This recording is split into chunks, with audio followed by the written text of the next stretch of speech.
और इस वक्त मेरे साथ हमारे ZDNH के एडिटर विनोद लांबा भी जुड़ चुके हैं। विनोद, बताइए, प्रेस कॉन्फ्रेंस पे ही फोकस करते हैं। जो अभी प्रेस कॉन्फ्रेंस हुई है MEA की और सेना की, उसमें मोटे तौर पर आपको क्या समझ में आया कि भारत के ऊपर जो हमले हो रहे हैं तो भारत रिटेलिएशन में हमला कर रहा है?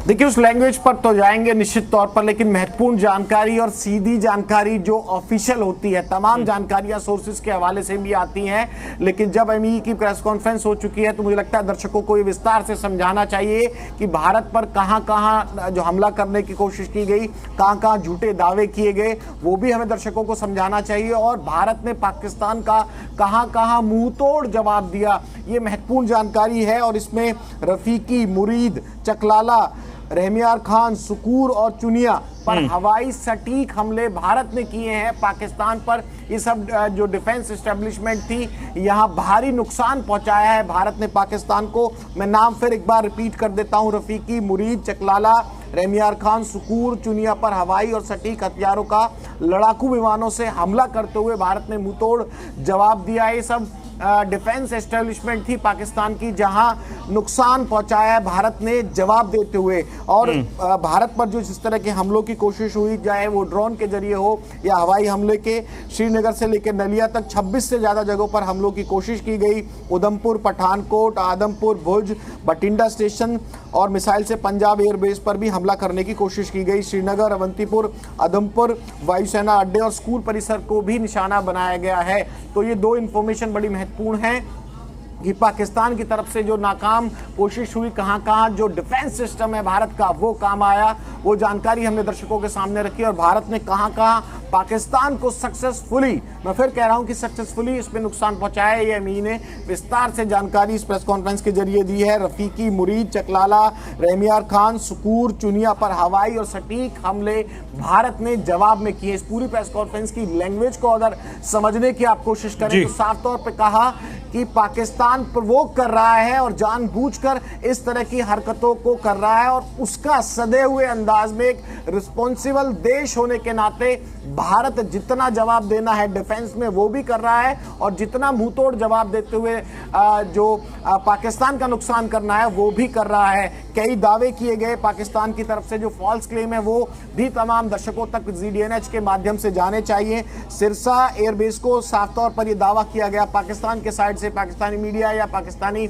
आर्म फोर्सेस के द्वारा, कि सिरसा एयरबेस को नुकसान पहुंचा है, वो फॉल्स था, क्योंकि वहां अटैक की जो कोशिश की गई उसको सक्सेसफुली रोक लिया गया। सूरतगढ़ का भी दावा किया गया, S-400 जो अपना डिफेंस सिस्टम है भारत का, उसको लेकर भी दावा उस साइड से किया गया, वो भी बिल्कुल झूठ था। ये भी क्लियर होना बहुत जरूरी है। पावर और साइबर सिक्योरिटी पर अटैक की बात भी पाकिस्तान की तरफ से दावा किया गया, ये भी बिल्कुल गलत दावा है। इसकी जानकारी भी हम दर्शकों तक दे रहे हैं। और एक देश का नाम आया इस पूरी प्रेस कॉन्फ्रेंस में, अगर आपने ध्यान से प्रेस कॉन्फ्रेंस धर्मराज सुनी होगी, कि अफगानिस्तान पर भारत ने अटैक किया है, मिसाइल्स या भारत ने हमला अफगानिस्तान साइड में कर दिया, ये दावा भी पाकिस्तान की तरफ से किया गया। इस दावे की भी पोल खोलते हुए साफ तौर पर यह बता दिया गया विदेश सचिव के द्वारा कि अफगानिस्तान को यह बताने की जरूरत नहीं है कि उनके सिविलियंस पर पिछले 1-1.5 साल में कौन से मुल्क की तरफ से अटैक किए गए और किसने नुकसान पहुंचाने का काम किया गया। तो अपना घर तो संभल रहा नहीं है पाकिस्तान से, वो अफगानिस्तान का भी प्रोपेगेंडा फैलाने की झूठी और नाकाम कोशिश कर रहा है, इसका भी जिक्र इसमें आया। और सबसे महत्वपूर्ण ये है कि जो एयर स्पेस है वहां जो नॉर्मल फ्लाइट्स होती हैं, उनकी आड़ में ड्रोन और फाइटर जेट्स वगैरह का इस्तेमाल करता है कि भारत अगर उसका जवाब दे तो कोई सिविलियन प्लेन जो है वो निशाना ना बन जाए। ये रणनीति में लगातार इस पूरी ब्रीफिंग में जो सेना की तरफ से की जाती है या कहें मिनिस्ट्री ऑफ एक्सटर्नल अफेयर्स की तरफ से की जाती है, ये बात भी बार बार सामने आती है कि उनकी आड़ लेने की कोशिश की जा रही है। ये महत्वपूर्ण है। पाकिस्तानी गतिविधियां जारी हैं, प्रोवोकेशन का नाम है कि इसे लगातार प्रोवोक करने की कोशिश की जा रही है।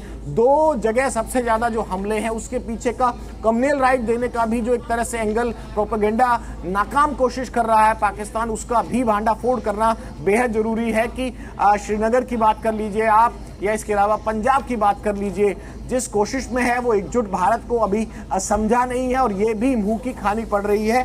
और स्कूलों को, सिविलियन और मिलिट्री एस्टेब्लिशमेंट को अटैक करने की जो कोशिश, नाकाम कोशिश मैं इसे कहूंगा, क्योंकि सक्सेसफुली लगभग सभी हम लोग को रोक लिया गया और इतना नुकसान नहीं हुआ। एक दो जगह कैजुअलिटीज की बात जरूर की गई है और सिविल एरिया में भी किया गया है। कर्नल कुरैशी की तरफ से ये बताया गया कि लड़ाकू विमान, ड्रोन और एलओसी पर भी गोलाबारी है। चिकित्सा और स्कूलों को भी नहीं छोड़ा गया है। पाकिस्तानी ठिकानों पर जब अटैक किया तो ये सियालकोट से लेकर तमाम जगह का कहीं ना कहीं सबूत के साथ भी बताया। और भारत ने अपने जो तमाम जो एयरबेस हैं उनकी फोटो भी दिखाई है इस प्रेस कॉन्फ्रेंस में। ये बताया है कि जो दावा किया जा रहा है बॉर्डर के उस पास से वो बिल्कुल गलत है। हमारे जो एयरबेस हैं पूरी तरह से सुरक्षित हैं। नाकाम कोशिश को लगातार कहीं ना कहीं कंट्रोल करते हुए सिविल जो पूरा एरिया को कंट्रोल या कहें कि मिलिट्री एरिया में जो कोशिश की जा रही है, डिफेंस सिस्टम भारत का उसे तोड़ने में, उसे रोकने में कामयाब रह रहा है। और लगातार प्रोवोकेशन के शब्द का भी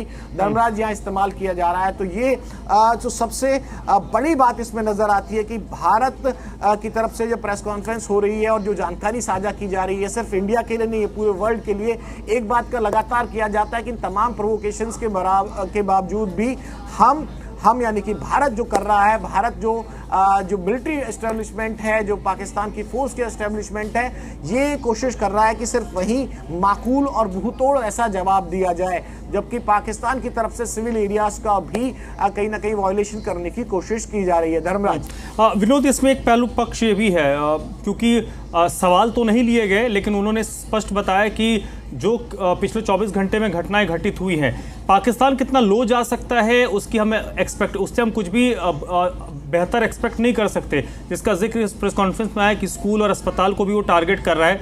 एक बड़ी बात जो निकलकर सामने आई कि एक फेक नैरेटिव देश में हमारे घर के अंदर वो वैमनस्यता फैलाने की कोशिश कर रहा है और अफगानिस्तान के साथ हमारे क्या संबंध रहे उसको भी बिगाड़ने की कोशिश वो पाकिस्तान की तरफ से की जा रही है। यानी पाकिस्तान कहीं ना कहीं सीधी लड़ाई में जब उलझ कर अपनी बात मनवा नहीं पा रहा तो अब संभवतः फेक नैरेटिव की तरफ बढ़ रहा है कि वहां अगर हम कुछ काउंटर कर पाए।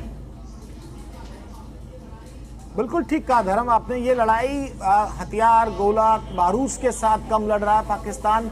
फॉल्स इंफॉर्मेशन, प्रोपोगेंडा के इस्तेमाल पर ज़्यादा लड़ने की कोशिश की जा रही है। और पीआईबी फैक्ट चेक की अगर लिस्ट आप देखें तो वो पूरी भरी पड़ी है। जो तमाम चीज़ें बॉर्डर के उस पार से लगातार कोशिश की जा रही है, फ्लोट करने की कोशिश की जा रही है। तो एक जिम्मेदार चैनल होने के नाते जी दिल्ली, एनसीआर, हरियाणा उन विषयों पर भी बातचीत कर रहा है जो गलत चीज़ें सर्कुलेट हो रही हैं, फैलाई जा रही है। हमलों की कोशिश हुई है, ये बात हम लगातार बता रहे हैं और सुबह से नॉनस्टॉप हमारी 24 घंटे की जो कवरेज है हमने दिखाए भी और सबूत के साथ भी दिखाए कि कहां कहां सक्सेसफुली भारत की डिफेंस फोर्सेस ने पाकिस्तान के अटैक को न्यूट्रलाइज करते हुए, रोकते हुए उसे खत्म करने का काम किया और अपनी सेफ्टी को बनाए रखा।